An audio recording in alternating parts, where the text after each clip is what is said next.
Yo, it's your boy Joe, and you tuning in to another episode of the Co-Pilots Podcast, man. Unfortunately, my co-host Greg couldn't be here tonight, doing what he do, driving trucks on the road and everything. I hope you guys having a good, safe Tuesday afternoon, but we gonna get right into the bullshit tonight. And I want to talk about the Big Three, man. The Big Three opening weekend, and I'm gonna pull up some clips here of what happened over Big Three weekend. So I'm gonna pull up here.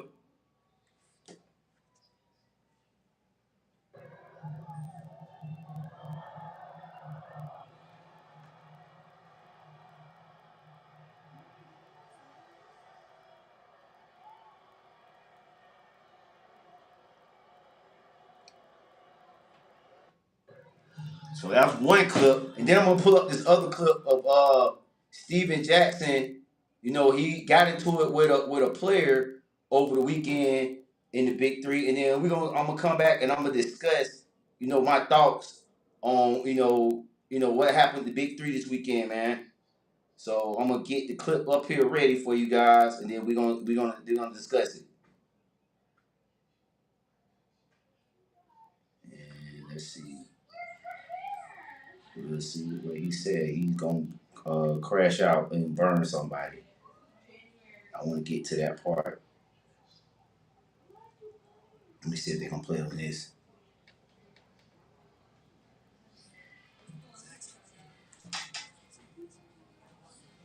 Guys, give me a minute here while I pull up the clip.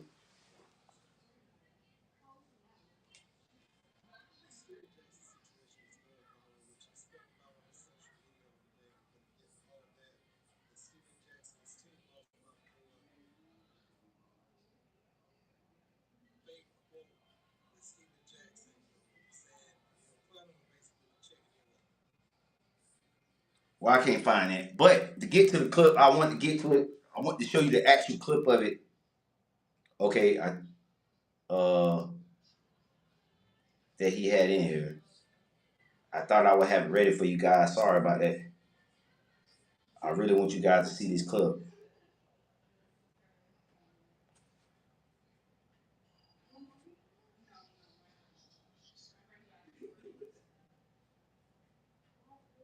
Okay, we're gonna watch this real quick.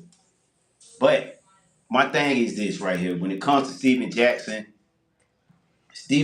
man, um, I'm not gonna worry about it. Clip. I'm not gonna worry about the clip because it's all the clips I'm finding is got plenty other stuff. It ain't have like the court like the other one. So when it comes to Steven Jackson, man, in this situation with the Big Three, bro, I'm all for guys getting into fights on the court and scuffles with the Lance Stevenson, the White House incident. That was all on the court.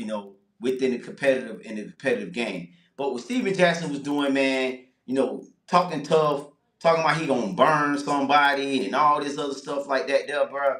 Man, I just think you gotta knock it off, bro. You too old for this. You almost in your 50s and you still talking like you a gangster, bro. Like you gotta chill with that, bro. And like you a millionaire, bro. Like why is we talking like this? You get what I'm saying? So Steven Jackson, bro, I just thought that was a bit too much. And then also too, you making the league look bad for Ice Cube in the Big Three, man. I mean, this guy's put up a lot of money. And this weekend with all the viral clips that's going on the internet, that doesn't make it look good for a league being ran by a black man. And I think you guys got to kind of take that in consideration. Now, I know we want to get chippy and we want to, do things to, for entertainment value. But like I think this weekend it went a little bit too far, and it took away from the games that happened over the Big Three. I mean, when you look at the game with Joe Johnson and the Triplets, I think the name of the team is the Triplets, the Amps. I'm sorry, the Amps. With a game buzzer shot. You know what I'm saying at the photo. I mean, all the games were just good competitive games, and the Big Three, is built on toughness and a little bit of old school basketball. But I just thought with the fights and everything like that, it kind of took away from the weekend. You know what I'm saying? So, like, again, a guy like Steven Jackson, you know what I'm saying? You can't be fighting no player anyway, regardless of you're a coach. So that already puts you at a authoritative figure over somebody. And for you to be trying to fight a player, bro, like, I don't know the whole situation about how it all transpired, but just from watching the games that I seen, I mean, it wasn't nothing for you to go crash out in the locker room about do all the stuff that you was doing, man. Just in my opinion, kind of hot here right now. My AC's out, um, but yeah, I gotta get it going. Gotta keep doing. Gotta push through. So, but yeah, man, that's some of my thoughts on the big three, man, this weekend, man. So I want to talk about some local news in Jacksonville Jaguars. And I know last week, me and my co-host Greg, we talked about the Jaguars and our expectations, things like that. But it's still rumblings around the NFL, beat writers and things like that are talking stuff about Travis Hunter, man. And I mean, I just think that when you just think about Travis Hunter, bruh, he's different. You know what I'm saying? And it's like um, it's he's a special talent, guy playing both sides. And I think that a lot of the beat writers and people that are talking about Travis Hunter, these guys are just for me. And I'll be the first to say, when he was in college, I probably was a hater of Travis Hunter. You know what I'm saying? He didn't play for the Florida State. How that whole thing went. So I know coming from me, I know a lot of people that's been following my journey online as a social media person and a content creator. You know what I'm saying? You've heard my disdainment for Travis Hunter and some of the things he's done. But I think in this instance, we can see the writing on the wall. This man, this is who he is. And I think some of the things that we praised him in college, and now it's being ridiculed in the NFL. So I think that he's going to prove a lot of people wrong. And then when they did this article, they asked some of the players on his team. They asked, like Trevor Lawrence, how he felt about Travis Hunter. They asked the Travis Etienne. A lot of the vet guys and a lot of the guys, they like his energy. They like what he brings to the team, man. So I just think a lot of it that you're hearing about in the mainstream media when it comes to Travis Hunter is a lot of fluff because the Jacksonville Jaguar players seem like, and again, I'm not going to get too hyped up about OTAs. I'm going to say that again because OTAs, it is what it is. It's just OTAs. It ain't really nothing much about it. You know what I'm saying? Like when they get on that field in September and when they start training camp in July, that's when it's going to matter. So like right now, I'm not going to get my hypes up about it. Just going to wait and see. But I do think Travis Hunter is going to be he's going to have a great year this year. And a lot of people expecting he may win Rookie of the Year. And that might not be far-fetched, man. So just be on the lookout for Travis Hunter, man. And, I want to talk also, too, about the NBA Finals, man. NBA Finals, bro. You know, um, it was Game 5 was a good game, man. Jalen Williams was that dog.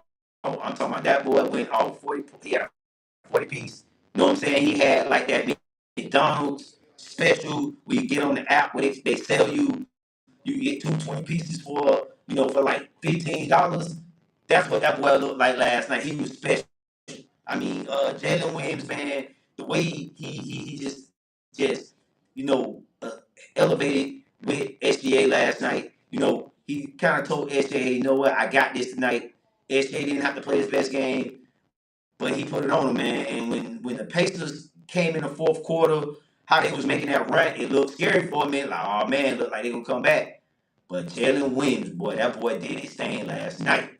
I'm talking about he was that dude, and I think he put the lead on notice last night that hey man, this guy can't be a superstar player. Now I'm not gonna say like blow it all up. Like, oh no, he the next best like great NBA player, but I do think this guy is special, and this Oklahoma City team is special, man. Just it's gonna be scary, and I keep saying that about this OKC team is because with all the draft capital they have, the draft picks and things like that, they can still make moves to get better. And that's a scary thing. Now, I don't, the Western Conference is wild, wild west. We know what the Western Conference is. But for these guys to be playing the way they're playing and to be so young, this is the second youngest team in the NBA outside of the 1977 Portland Trailblazers, man. So this don't come around very often. Now again, can this team continue to make this this push. We'll see, man. But I think they're gonna close them out on game 6. Tyrese Halliburton right now, he's banged up. It was big, question marks about if they should let Tyrese Halliburton stay in the game or they should have pulled him. Me personally, it's the finals. You got all off season rest. You know what I'm saying? So, if you can, you can suck it up, sacrifice. You got to do that, man. You know what I'm saying? But I just think that this Oklahoma City team is just too good. And I said that with Greg last week on the podcast. It's just too good, man. And I just like I said, when you look at that game last night, man, it was the Jalen Williams show, man. He was just special. The kid kept getting up, and you just look at some of the hard, just how he goes to the ground hard, and he gets up, bounce up. He's hustling on both ends of the floor, man. And when you got a young team like that with Chet Holmgren, a guy they try to bully him around because he's such a skinny guy, but Chet is tough. He's playing her too, and I just think that this isn't a bad for OKC, man. I think I beat the dead horse about this, man.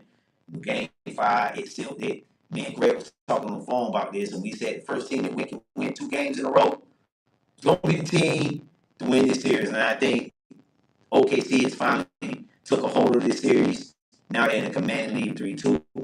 I think they play again on Friday night or either Sunday or Wednesday, Saturday or something like that. They play one of those days. But these guys can really close them out, before the end of the weekend, man. And I'm looking forward to it, man. So that's what's up, man.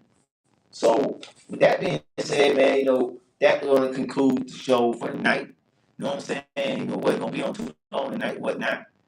But I do want to go over my arrivals and departures. And for this week, arrivals and departures. For my arrivals, man, I want to give a quick shout out to all the brothers that are coaching youth football. The league is going to be starting soon. Registration is still open in Jacksonville, or surrounding areas. And we're going to put up a, a video of some teams that I think you guys need to check out. You know what I'm saying? And, if you're in the Jacksonville, Florida area, these teams out here, you know what I'm saying, that you can sign up. You got good brothers, young black brothers that can really coach you guys.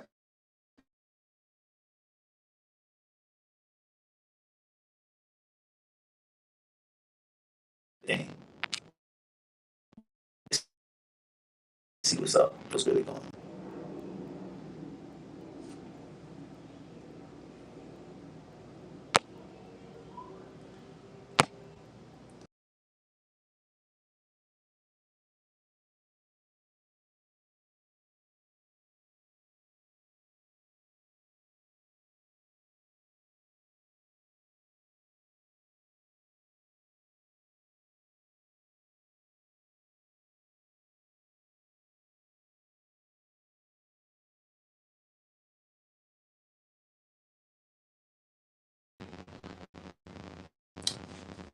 And I have some technical difficulties, so I hope that went through. I'm going to run it again real quick. And I hope that, I'm going to say this again. We got a lot of good black brothers in the city of Jacksonville that are mentoring young men and doing their thing, man. And I want to highlight these teams right here. And I hope that these guys, sign them up, man. And good black young brothers in the city of Jacksonville mentoring young men. And I think these are good organizations they need to sign up to. So with that being said, it's your boy Joe. And I have my departure for this week. I'm going to everybody on my departure this week. You Caitlin Cart haters, man. You Caitlin Cart haters, y'all got to get off Caitlin Cart, man. My girl CC, she came back. 32 points, first game in return after injury, man. She the face of the league, man. I hate to say it, bro. Just give it up. The girl is that girl. She's that dog, man. For all you kicking car headers, man, y'all gotta get off her. Don't give her crowns, man. And with that, it's your boy Joe, one half of the Co-Pilots podcast, man. Thank you for tuning in to the show, man. I love you guys. Peace.